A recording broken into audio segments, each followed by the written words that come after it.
gentlemen, this is John Fears and Robert Mukes. How we doing, sir? How you doing, brother? Pleasure. And where are we?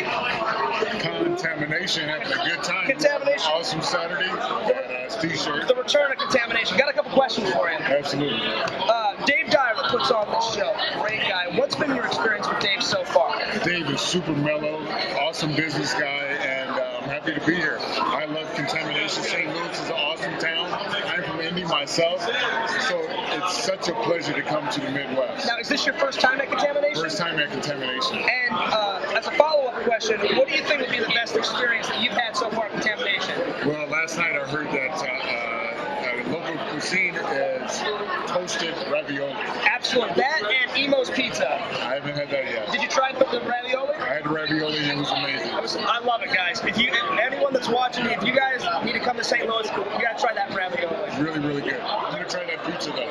Emo's Pizza is amazing. Even though it's thin, the cheese on it is delicious. I've got to have that. It's amazing. So it's just been a fantastic time here in St. Louis. My brother's in town. I heard there's a route to take up north along the Mississippi River. Yes, it is. So I'm thinking about doing a little bit of that if we have time for that. I did it as a little kid, and it's amazing. Yeah, right. I've heard about that. Our country is so beautiful. Every show that I do, in every region of our country, there's something special to offer.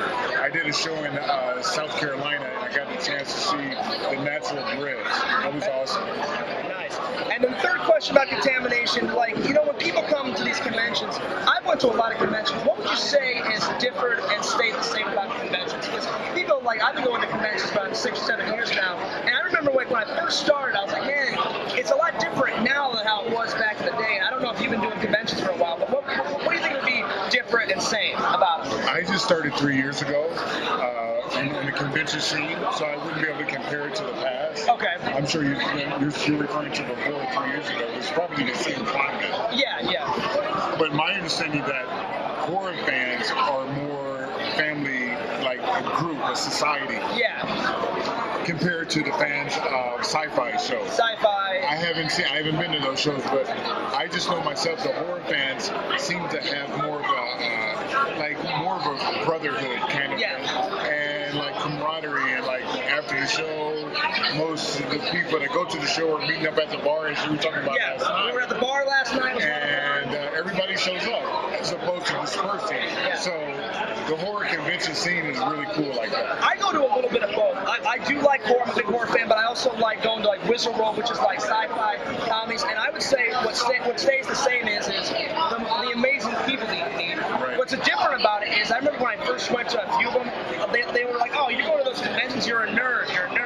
Now it's like cool to be a nerd. It's definitely growing in popularity. The bigger cons, mega cons, the San Diego Comic-Con, 150,000 people last year. And then that got topped by the New York Comic-Con at 165. Yeah, because I never went to San Diego. My friends went to San Diego, but I'd say the second most popular one is WestWorld, because I just got done with WestWorld about a month or two ago. I was in May, I believe, and that had 70,000 people.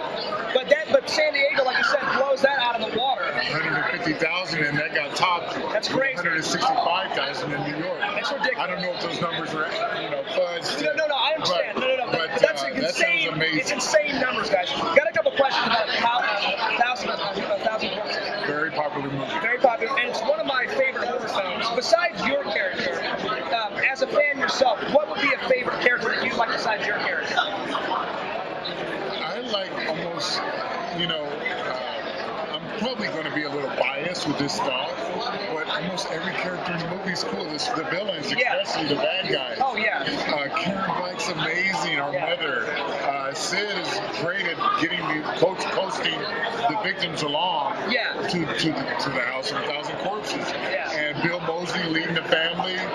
Matthew Tiny, not much said, but still. Yeah. And Grandpa walking around drunk all the time. Yeah, It's just a great cast and great writing and great performances. One of my favorites has to be Grandpa, because I didn't expect him to be drunk for the whole thing. And I'm like, this guy's hilarious. This guy's amazing. And I'm watching it, all this insanity's going on, and then you just see him in the background just drunk. And I'm just passing out, laying on the grave in the graveyard scene. Yes. He's just an awesome character. So Rob Zombie did an amazing job writing that film, editing it, and casting it as well. Sid Haig, super popular.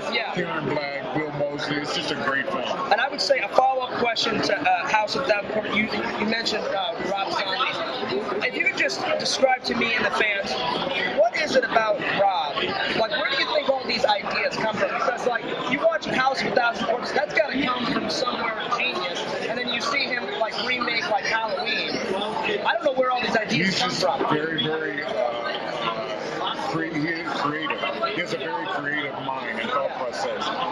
The Halloweens were awesome. Devil's Rejects, great film. Yes. And the longevity of Corpses is phenomenal.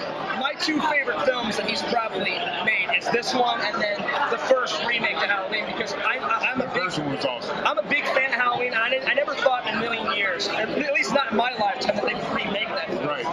And he did like a little, like what was genius was he did a little bit of a prequel to it. You show how Michael became nuts and then to what he is now. Right.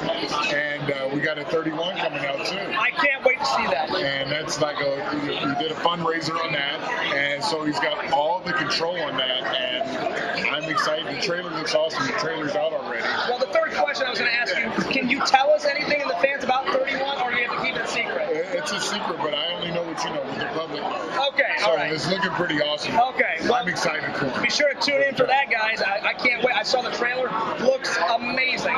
And you know it's going to be Halloween related because it's 31. That's what it's named, 30. Someone asked me earlier today, why is it called 31? I'm like, Halloween? You're like, hello, Halloween. So Halloween, yes. Well, it's been an honor and a pleasure, sir. Such a pleasure. Awesome time here in St. Louis. Contamination. Awesome. Dave is great, and I feel very fortunate to be here. Yep. I got a WestWorld coming up soon, and another horror comedy thing. You got any websites you want to plug? RobertMukes.com. All my information's on that, and I will be back in a couple years with more to add to the table. Nice. So nice being here, brother. I appreciate it. Be sure to check this interview, guys, out at www.contamination.com. Be sure to check it out on my YouTube at FearsMan26. And we'll see you guys later. Have a good one.